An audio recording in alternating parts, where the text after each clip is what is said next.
Ano itong binabanggit? Merong naghain ng ethics complaint? Meron nga mga kapatid, meron Hmm. pong grupo ng mga kababaihan ang naghain nga po ng ethics complaint laban kay Senator Pia Cayetano. Women's groups po ito ha, academics, civil society orgs. Kahapon po inihain ito ng grupo tungkol po doon sa ipinost na video. I-check nyo nga kasi kagabi upon checking nung Facebook post na ito, nandun pa sa Facebook page ni Senator Pia Cayetano. Check lang natin kung hanggang ngayon naka-upload pa rin itong spliced video na ito mga kapatid.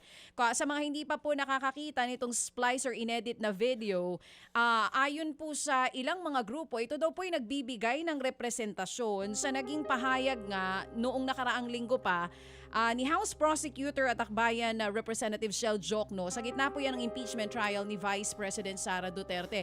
Doon sa spliced video, ang kasama niya po doon or kausap niya ay si Senator Alan Peter Cayetano. But the video was posted nga po and up to now, tama, nakapost pa rin, up to now, hindi pa binubura, dyan po sa account ni Senator Pia Cayetano. Merong caption yan doon sa video mismo, nagbabakasakali lang. Kausapin po natin ang isa sa mga naghain po ng ethics complaint na ito, isa pong professor from Department of Political Science, co-convener din po ng grupong Every Woman at kasama din yata sila sa grupo ng Tindig Pilipinas, Professor Jean Franco. Good morning po. Magandang umaga, DJ Chacha. Magandang umaga, Ted. Good morning. Good morning po, Prof. Morning.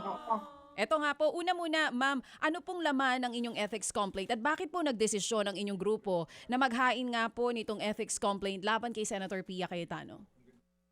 Alam mo, ano ito talagang nabahala kami, no? At talagang nakakatakot yung nangyayari dun sa impeachment trial na pwedeng yung isang senator judge mag-upload siya ng spliced video sa kanyang verified Facebook page na kung saan ay lihis doon sa naratibo, no? Meron siyang sariling naratibo, at least doon sa katotohanan kung ano talaga yung naganap noong trial itself, no? Yung kanilang intervention nila mismo ni VP ay ni Senator Judge Pia Cayetano and Prosecutor Chel Jokno. Oo, para po dito sa mga kapatid natin na nakikinig at walang chance na mapanood po yung video, para po sa grupo ninyo, alin po doon ang pinaka nakakabahala at nakakatakot doon po sa ipinost na iyon na parang ano po ba,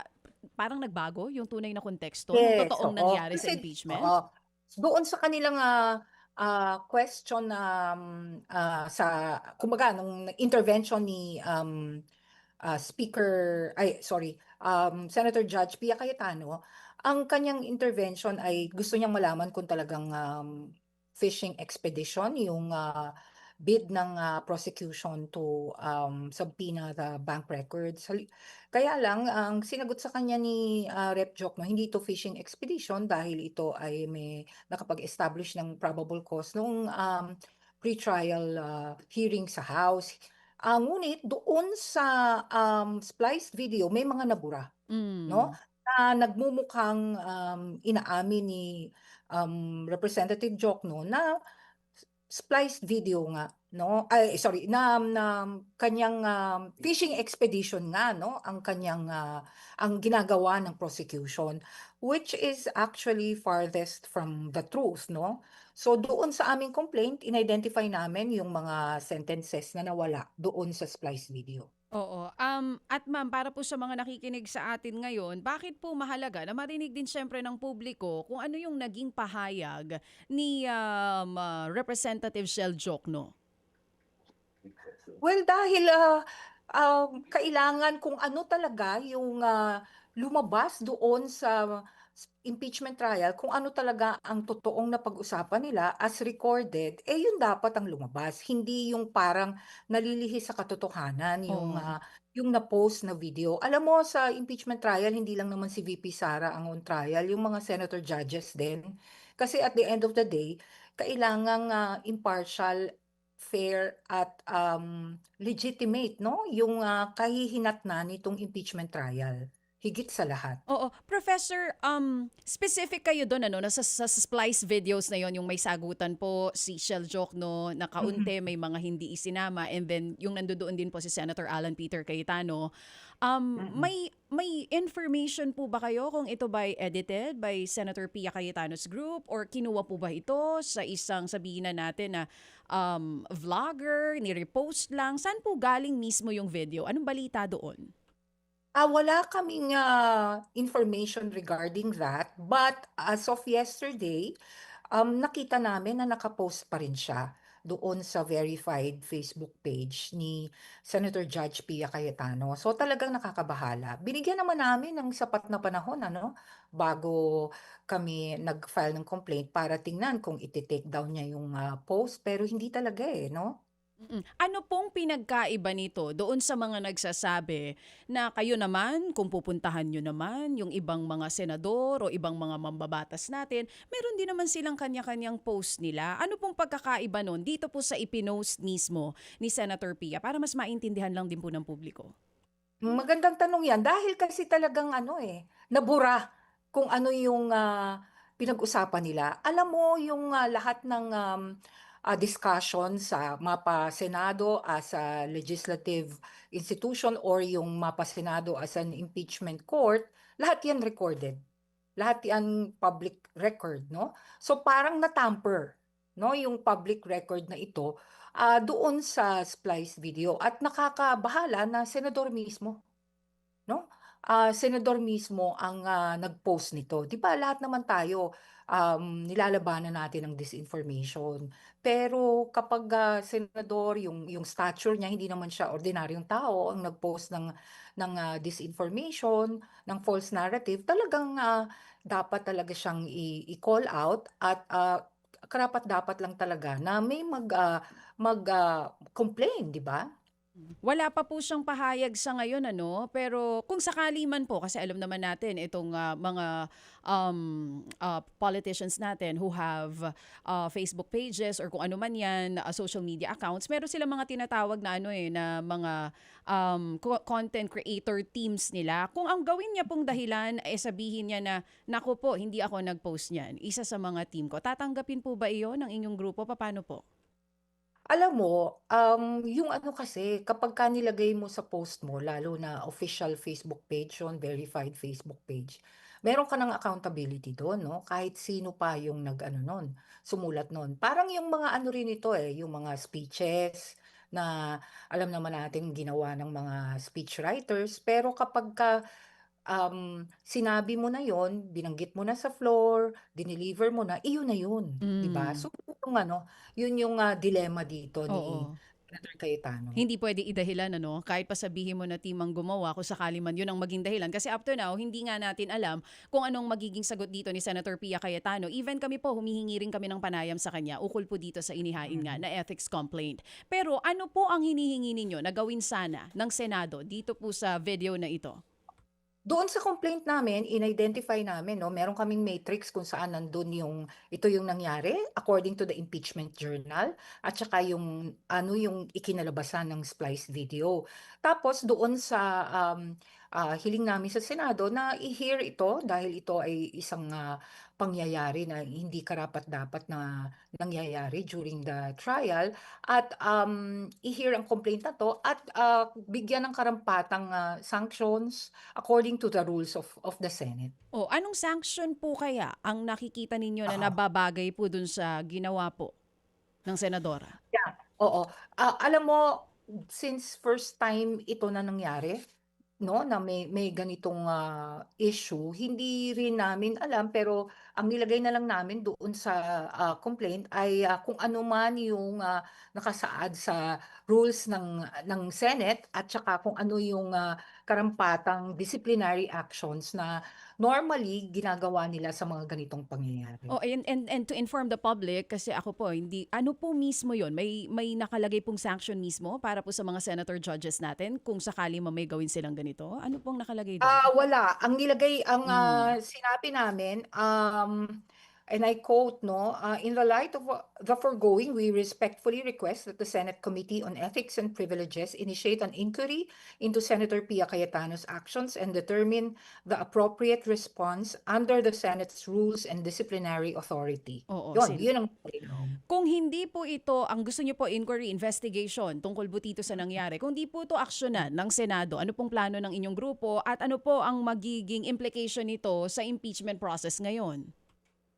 Patuloy naming siyempreng imo-monitor, patuloy naming i-advocate na bigyang pansin ito ng Senado. Ngunit I think kahapon sinabi na ni Senator Soto na chair ng Ethics Committee na maghi-hear daw siya sa August 6. Lahat ng mga complaints sa ethics ay i-hear na niya. Alam mo, yung Ethics Committee kasi parating ang paratang walang nangyayari doon. Kaya nga maraming mambabatas, hindi naman nila gustong maging chair ng Chair. Ethics Committee. Oo. So, tingin ko panahon na para patunayan ng Senado na may mga pagkakataon ding lumagpas sila dun sa tinatawag na kampihan, barkadahan, no?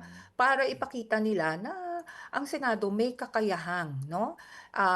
Mag-seek ng accountability sa kabaro nila or katrabaho nila. Oo, Professor, hindi ko lang sure ano kasi sa haba nitong hearing natin simula nung na-post yung video. Meron na po ba isa sa mga senator judges ang nag-raise ng concern na ito tungkol po dun sa na-post na video ni Senator Pia? May nag-open na po Parang ba? wala, pero Okay. si Prosecutor Chel Jokno, I think immediately after the spliced video was posted, already reacted. Tapos kahapon si Prosecutor Luis, Tolosa.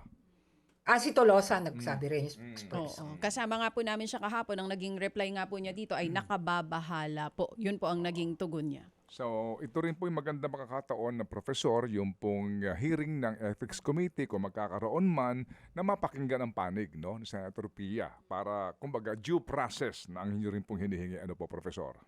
Yes, totoo. Gano'n naman yung mga ganitong hearing eh. Hindi lang naman ito para, alam mo yun, para talagang usigin hanggang Mm, walang mm, katapusan. Pero mm, mabigyan siya ng pagkakataon.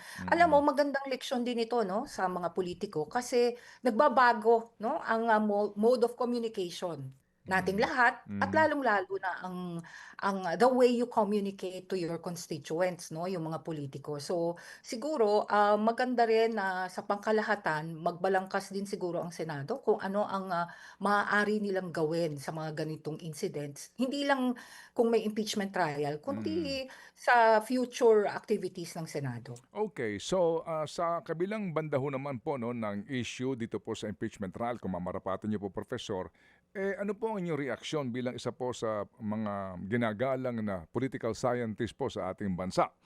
Dito hong mga napapanood natin, even kahapon is a very good example na nag-present ang prosecution ng dalawang testigo, yung pong defense hindi na po nag-cross kasi after all, wala naman dapat i-cross, no, at establish na nga yung mga basic, no, na impormasyon na hindi nila kinokontra. Pero doon po sa mga katanungan, mawalang galang lang po, ng iba't ibang senador, parang sila ay nagko-cross, no? Ibig sabihin din po, doon, naglulutangan na yung mga kulay, eh. Hindi ba? Oo. Pag ho ganun na, nasabi nga ho ninyo, no, dapat ang mga senator judges po ay kumaari lang nga, ikubli, no, ang kanilang mga inclinations po at kampihan. Ano po ito? Paano ho natin dapat tanggapin ito? Ay hindi katanggap-tanggap ano, kasi alam mo, ano yung mga tanong nila, naiintindihan ko, political din naman ang Mm, impeachment 'no, sinasabi natin palagi yun mm, 'no. Pero kailangan yung tanong mo, i-couch mo rin na ang tanging, what you call this, ang tanging hiling mo or ang tanging hangarin mo mm. ay to ferret out the truth, 'di ba? Okay, oo. So, may mga iba nakikita ko gano'n ang ginagawa nila. Kasi sabi ko nga kanina, ang mga senador, on trial din dito kung, Mhm, kikilos sila, i-intervene sila para maging impartial at para alamin ang katotohanan. Bigyan mm, ng pagkakataon ang defense at prosecution na mm, malayang, ah, balangkasin ang katotohanan. Pero kung hindi nila gagawin 'yun, alam mo, at the end of the day, ang Senado bilang institusyon ang magsasuffer eh. Kasi yung kredibilidad niya, legitimacy, yun ang maapektuhan. Okay, sige po. So kami po ay katulad po ninyo, aantabay sa magiging aksyon kung meron man ng Ethics Committee Chairman dito po sa inyo pong protest, sa inyo pong reklamong ito. At yun nga po sana, no? Magkaroon po dito ng pagdinig para mapakinggan din natin yung panig ni Senator Pia Ontiveros. Salamat po, Professor Jean. Mga kapatid, patuloy po kayong tumutok sa 105.9 True FM para sa totoong balita, impormasyon, music and entertainment. Mag-subscribe sa aming YouTube channel at podcast at sundan nyo kami sa Facebook, Instagram, X at TikTok sa True Network PH. Bisitahin din po ang aming official website, truefm.ph. At panoorin din kami sa True TV Signal, Channel 19. Kami po ang 105.9 True FM. Laging true sa'yo, kapatid.